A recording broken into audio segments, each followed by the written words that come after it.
Shalom bien-aimé, tu te demandes pourquoi depuis 1 an, 2 ans, 3 ans, je prie, je suis à l'église, je fais tout ce qu'il faut faire, mais je ne vois pas de changement. Je viens te donner une bonne nouvelle aujourd'hui. C'est qu'en fait, tu ne vois pas de changement parce que tu as fait tout ce qu'il fallait faire, mais tu n'as pas fait la chose qu'il fallait faire. Que nous dit la parole de Dieu dans le livre de Romains 8 au verset 26? De même, aussi l'Esprit nous aide dans notre faiblesse, car nous ne savons pas ce qu'il nous convient de demander dans nos prières. Mais l'Esprit lui-même intercède par des soupirs inexprimables.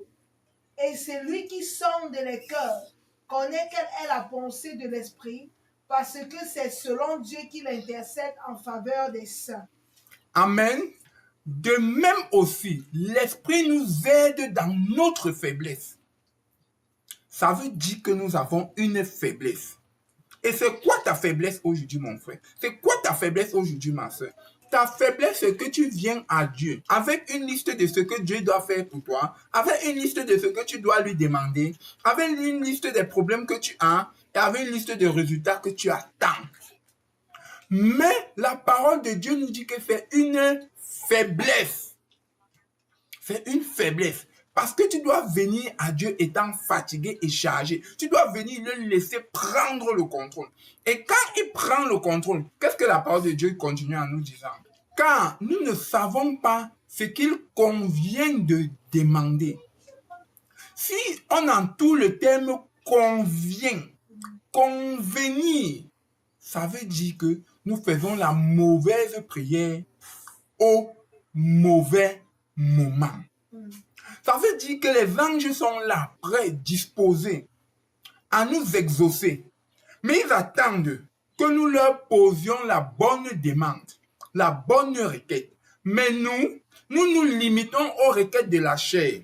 Nous ne cherchons pas la requête de l'esprit. Et par conséquent, qu'est-ce que l'esprit fait? L'esprit est obligé, quand, bien sûr, je dis quand, nous lui laissons le pouvoir d'avoir des soupirs inexprimables, de faire des demandes avec des soupirs inexprimables. C'est inexprimable, pourquoi? Parce que nous n'avons pas la capacité d'exprimer ce qu'il faut. Et qu'est-ce que la parole de Dieu continue en nous disant? Car celui qui sonde les cœurs,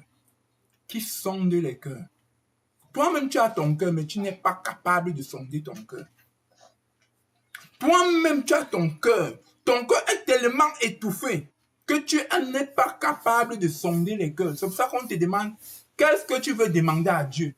Tu es incapable de dire clairement à Dieu, comme Bartimée, fils de Timée, à qui Jésus a demandé, qu'est-ce que je peux faire pour toi? Bartimée a été clair. Je veux voir. Parce que c'est selon Dieu qu'il intercède en ta faveur. Alors, je suis venu te dire ce matin, arrête d'entrer dans la présence de Dieu.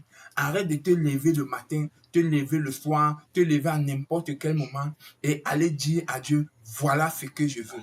Entre dans la présence de Dieu. Dis à Dieu, dis à l'Esprit Saint en toi, viens et prie pour moi. Change ta façon d'entrer dans la présence de Dieu. Entre dans la présence de Dieu en disant à ton esprit, Esprit Saint, viens et sonde mon cœur.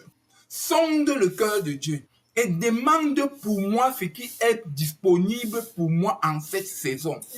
Demande cela à ton esprit. Arrête de vouloir prendre le contrôle parce que tu ne sais pas toi-même ce qui est bien pour toi. Tu es beaucoup trop cher pour pouvoir prier pour toi. Laisse le Saint-Esprit le faire pour toi. Shalom, mon frère.